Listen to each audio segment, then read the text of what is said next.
this feels like a really big deal, not just for me like on a modeling level, but also for the hair loss community in general. I never saw that kind of representation when I was a kid, and I just want to like spread the message that wigs are so fun and such a cool form of self-expression, but that we don't need them. Hey guys, welcome back to my channel, Jasmine Exists. Thank you so much for being here. Today I'm going to talk to you about my personal journey with alopecia. I'm also going to talk about a recent Sephora global beauty campaign that I featured in as someone that has hair loss and why that matters. Because we're having a bit of a moment right now, and I'm going to talk to you guys about it later on in the video. But I wanted to take advantage of this moment and use it to kind of share a bit more about my personal journey with alopecia, to hopefully raise some awareness about what alopecia is for people that don't know, and also to just hopefully connect with and find other people that have alopecia, and to welcome them into this space. I'm gonna do a bit of a get ready with me at the same time if I can remember, and I'm just gonna do a very, I think, like everyday makeup look that I would wear to just run errands and have kind of a normal day, so nothing too fancy, but also I thought it would be quite fun to do that at the same time. I wanted to begin by sharing kind of a official definition of what alopecia is for anyone that doesn't know. So this definition is based on information provided by Alopecia UK, which is a small national charity for alopecia.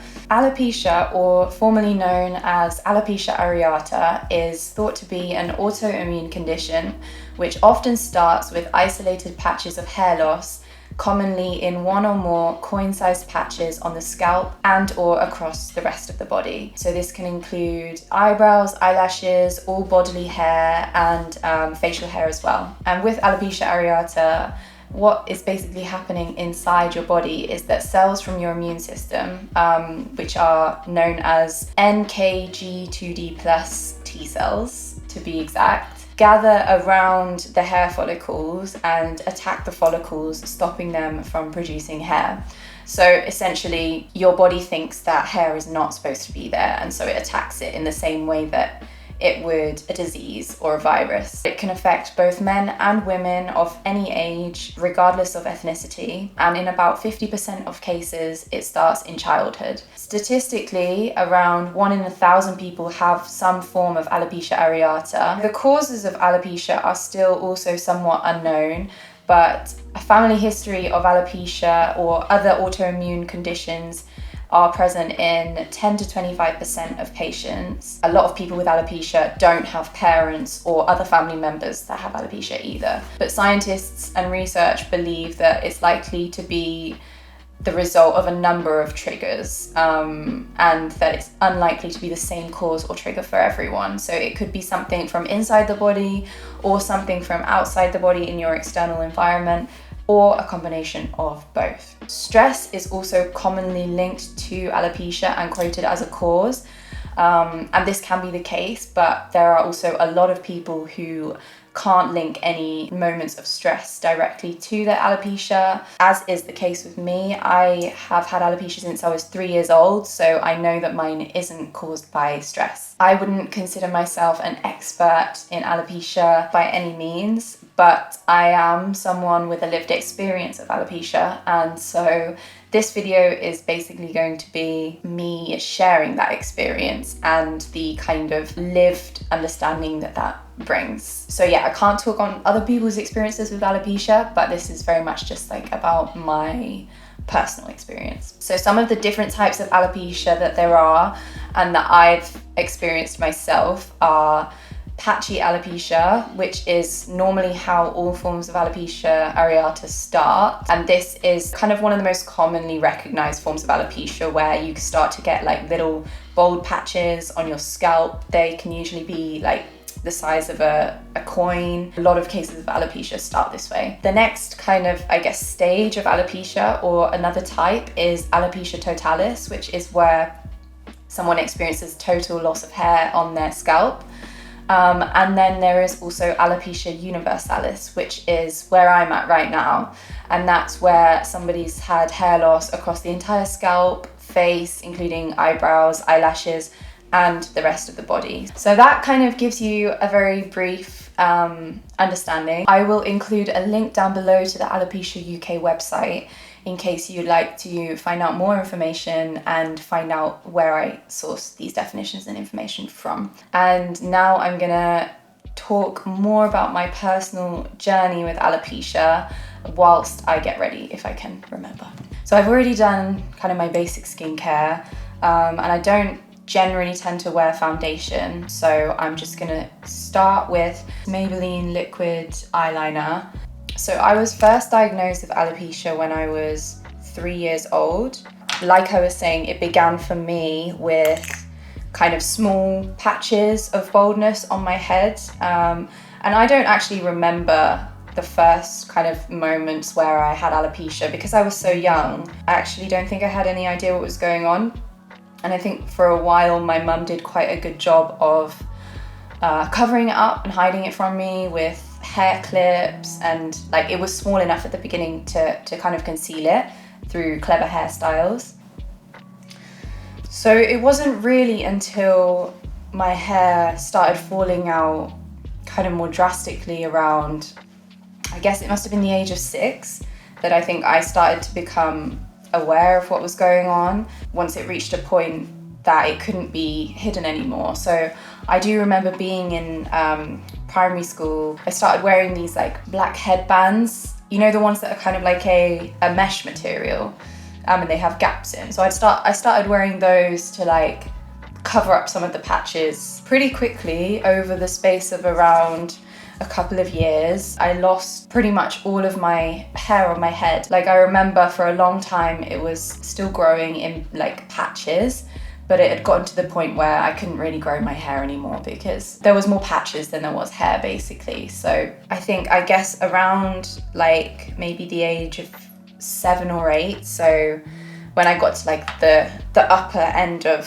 primary school, and you know, that around the time where I guess people start to become a bit more interested in their identity or start to realize that they have an identity, that's when I started to feel a sense of sadness and become aware that I was very different. So I'm just doing like a very thin eyeliner on the top lid, just to kind of define my eyes, because obviously I don't have eyelashes, and to just add a bit of, definition.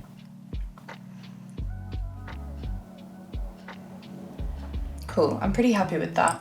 Around the age of probably like 7 or 8, I started to wear hats to school. Do you remember like those? They were really trendy back in like the early 2000s. Those kind of like, I don't even know how to describe them, like baseball cap. Like I think I had this like pink one. I'm gonna see if I can find some pictures to put on the screen of this. There's quite iconic moments in my life. So I started wearing hats, and this was around the time when I started to become, I think, self-aware. So it's quite a young age to become, I guess, self-aware like that. But I'd realized that I was different, I looked different. And this was also the time when people started to ask me more questions about why I was wearing hats and where was my hair, those kinds of things. I think this is the part that people maybe don't really fully comprehend, is like how much of a social impact having alopecia can have on you, because I can specifically remember being a child and not wanting to go up to new people or to be in environments where people hadn't known me for a long time already, because I didn't want to be asked about my hair. I didn't want questions. I was worried that people would laugh at me or make fun of me, and I was just trying to hide, basically. I had a deep sense that there was something wrong with me, and also just like, as every child I think does, I had a deep desire to fit in and be normal.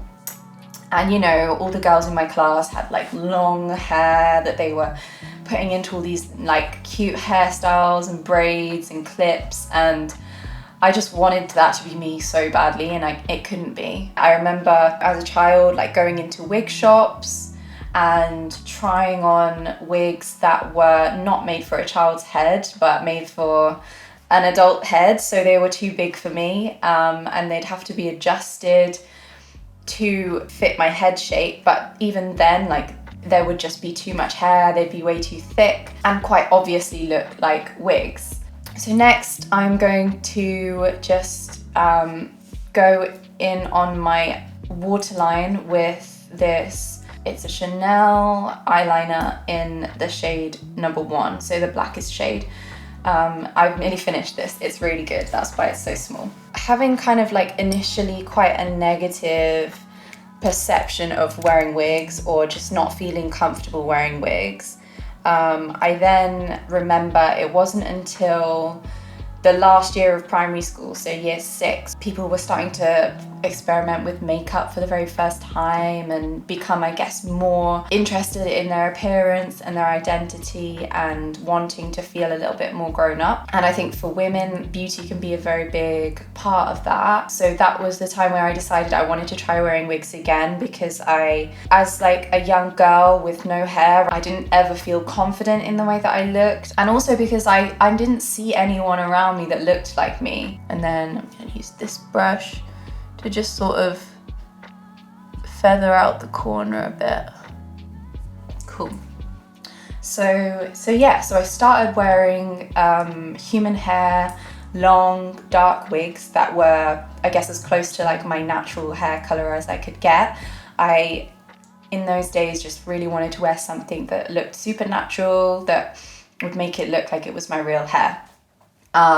So I started wearing wigs in year 6, just before I went to secondary school. This was probably a good move on my part, because it meant that I could, well, I guess in my mind I was like, okay, now I can go to secondary school and nobody will know that I'm even wearing wigs. But wearing wigs did start to give me a little bit more confidence in feeling like I could approach new situations and go up to people that I didn't know and not be confronted with those questions of what's happened to your hair and why are you wearing hats, and the fear of being made fun of that I think had been quite a burden on me in my younger years. So I had a bit more confidence that really kind of was crucial, I guess, in secondary school. You know, it's hard enough trying to figure out who you are and to find people that you fit in with and connect to without being different. So yeah, I think my mindset was just to blend in, to try and be as normal as possible when it came to what I looked like.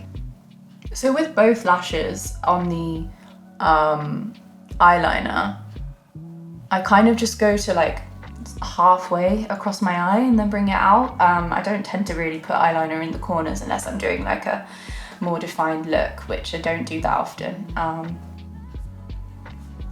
But yeah, it's nothing crazy. It's just kind of to serve as like helping with definition, where I guess eyelashes would do that normally. Okay, so that's eyeliner done. What's next? Freckles. So for freckles, I use the Lottie London Freckle Tint pen in the deep shade. And it's really good actually. This one is the more natural of the 2 shades for my skin tone. And I just like to draw a few for... I think this is something I started doing once my eyelashes and eyebrows had fallen out, because it just added a bit of something to my face, if that makes sense. So that pretty much sums up my journey with hair loss up until kind of the end of school. So when I left school, I was still very much like wearing wigs, trying to conceal the fact that I had alopecia. Like I even slept in my wigs. I went to the gym wearing my wig. I would take it off about once a week just to like do a wash and like reattach it. But apart from that, like I was very rarely even seeing myself without a wig on. And I definitely wasn't going out in public without a wig on ever. I think it was around the time when I moved out of my kind of childhood home and went to university. That's when I started to realize that people would still accept me if I wasn't wearing wigs. That was actually genuinely the first time that I started to accept myself as well, and to feel more comfortable and open talking about the fact that I had alopecia. When I was a child, I never wanted to talk about it. It would upset me to talk about it. So I had also moved to London, so it was cool because I was now in kind of like a really multicultural hub and bubble of creativity where people were less afraid to express themselves and be different. So I was more regularly seeing people that looked different and interesting and didn't necessarily fit into conventional beauty standards. And that was probably a big inspiration for me. And I think I had a certain level of admiration for people that were able to just confidently be themselves and be authentic. And I think I started to realize at that point that that was something that I deeply wanted as well for myself. Yeah, start to realize that I didn't necessarily need wigs and that they could be fun. That became a really exciting point in my journey because it meant that I could start to experiment with my hair color and my hairstyle and not worry so much about maintaining an illusion that I had hair, and for wigs to become more of an accessory and a form of self-expression rather than something that I was just hiding behind. My early 20s was when I finally realized that I didn't need hair in order to be beautiful, and I finally started becoming more comfortable with going out without a wig on and not feeling like I needed wigs anymore. And I went through a phase where I actually didn't wear wigs for ages. I think I just felt like I really needed to be with myself and learn to accept myself. So that was all part of like my personal journey. I'm just gonna add some like sparkle to the inner corner of my eye just because why not? So around this time was when I started experimenting with different wigs. I started wearing like blonde wigs, pink wigs, straight wigs, curly wigs, and just having fun with it. And I think this was the first time that like I actually started to see a benefit to the fact that I didn't have hair and that I could wear wigs and change up my hairstyle on like a daily basis. And this was around the same time that I started really seriously like pursuing a music career. So I started to express myself in music videos and photo shoots where I was showing myself without hair, and I guess just embracing that part of me as a form of my self-expression and my identity as a human being and an artist. And then I think it was right before COVID, so in 2020, all of a sudden my like eyebrows and eyelashes started to fall out. And they fell out very suddenly. This wasn't something I'd ever had like fully happen before. Like there were some phases in high school where my eyebrows did start to thin a little bit and I would like thicken them up with eyebrow pencil, but they'd never completely fallen out. And I'd never had my eyelashes fall out. In 2020, my eyebrows and eyelashes fell out, and that was like, for a little while, it was kind of like I had to start all over again with my self-acceptance journey because I could no longer put on a wig and look like I didn't have alopecia. Like it was always now somewhat obvious that I had hair loss, because as great as like makeup is, and I became like pretty good, if I say so, at like drawing on my eyebrows, it still just wasn't quite the same. Like I never liked putting on false eyelashes, and I felt like they never really look natural if you don't already have some eyelashes there on your own to kind of blend them in. For me anyway, they just stuck out. I'm just using this Glossier lipstick in the shade Coupe as a blush, by the way. I just find that it blends in quite nicely. So that's been my blush routine for like the last year, and I just like to put a little bit on my nose and then just like on my cheekbones. When my eyebrows and eyelashes fell out, it was really frustrating because it felt like I'd finally gotten to a place where I'd accepted my alopecia on my head, and now I had to learn to accept it on my face as well. So that was really difficult, and to be honest, there was a good period where I just felt a bit lost again with it. And then, drum roll, fast forward to 2024, I want to say. No, that's this year. 2023, 2. By this point, I'd completely lost all my eyebrows and eyelashes. I started thinking about modeling. I signed to a modeling agency, and this was really when I started to understand and start to see the power of being unique, and doing photo shoots, doing some beauty campaigns. I started to realize that there was a beauty in my uniqueness, and I think that really helped me to accept myself again after losing my facial hair, was like seeing the way that I could present myself in editorials and photo shoots and push the boundaries of art and beauty and just create things that were exciting to me and to the creatives around me that I was working with on these shoots, and the makeup artists and the stylists. And like, modeling has been such a big step in my self-acceptance journey, because I think I was almost there when I started modeling, but it really solidified to me that I am worthy and that I am capable and that I am beautiful exactly the way that I am, and I don't need hair. But should I want to wear hair, it's also a really fun and cool way to express myself now. Okay, so I'm nearly done with this makeup look. I'm just gonna faintly line my lips.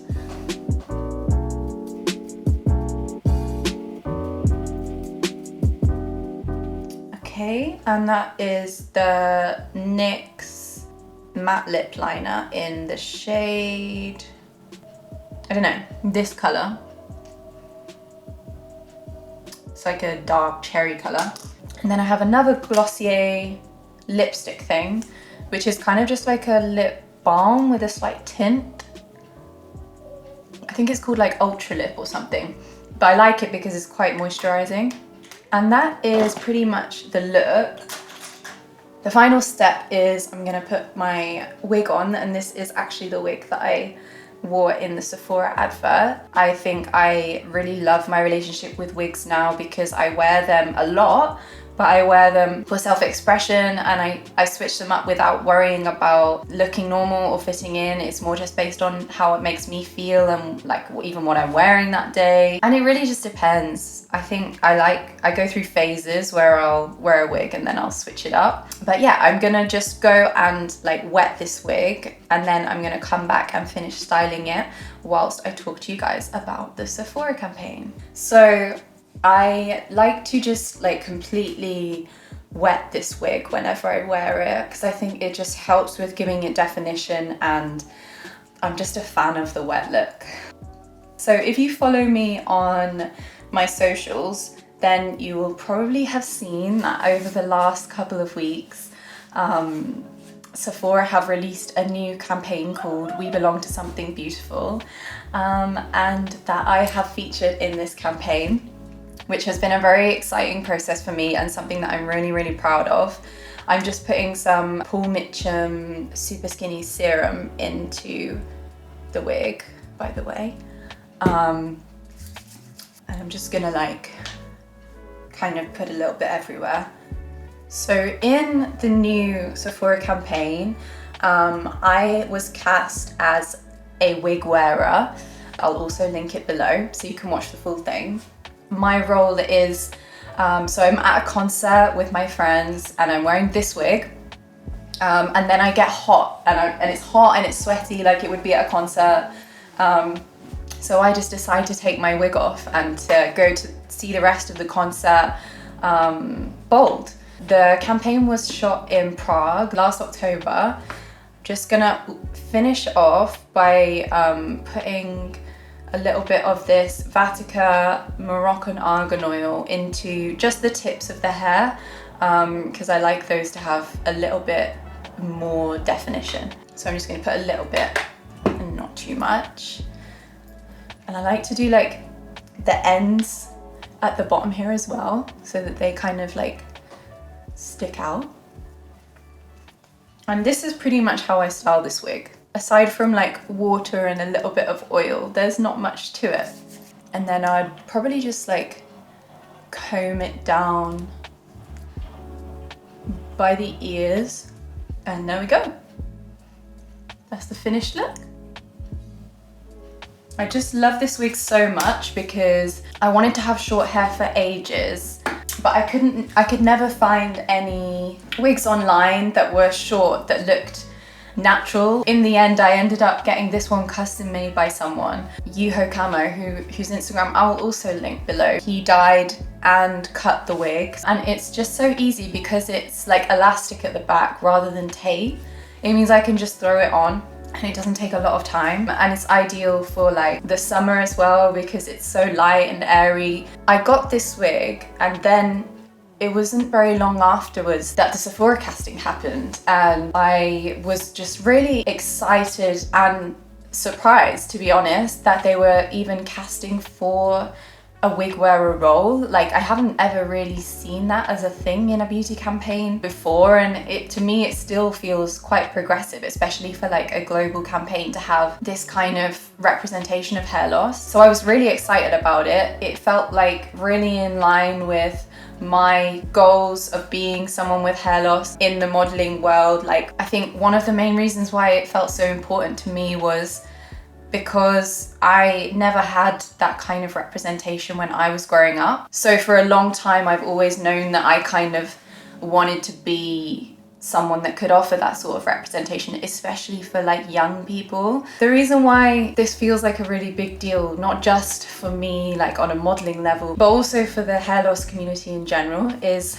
because I never saw that kind of representation when I was a kid, and entering into the modeling world, I've always wanted to be able to help increase awareness and normalize hair loss because of the fact that I never saw anyone that looked like me when I was growing up. So I just want to like spread the message that wigs are so fun and such a cool form of self-expression, but that we don't need them. As people with hair loss, we can exist with and without them, and neither one is better, and you should never feel like you have to explain yourself to anyone as to your choice to wear a wig or not. So this was a really proud moment for me. It's like my first big global campaign, so it's like really exciting for me in terms of my modeling journey, and I really hope that I get to do more work like this. But I'm also really proud of Sephora for acknowledging the hair loss community in such a big way and for giving me a platform to be able to speak about my personal experience with alopecia. Thank you for sharing this journey with me, and I hope that you enjoyed hearing a bit more about my journey with hair loss and alopecia. And if you're not following me on my socials already, then I'll like put the link to my Instagram because I've been posting about the campaign, so if you want to check it out, then please do. I've just received such an overwhelming amount of support and positive messages from friends, family, but also like people from the alopecia community. You guys have been reaching out to me and sharing the campaign and like letting me know how you feel about it and just like showing your support. Like really, that means more to me than anything else, and I just want to connect with more of you guys as well. So like, please do say hello, like send me a message, and if you ever like have any questions or just want to chat about alopecia, then I'm here. I hope that this is the start of more kind of representation of like boldness and hair loss. We are beautiful with or without hair, and that this is a common thing in society, that there are people out there that don't have hair, and that's cool and that's fine. And you know, just the same way that people have different eye colors, like some people don't have hair, and that's okay.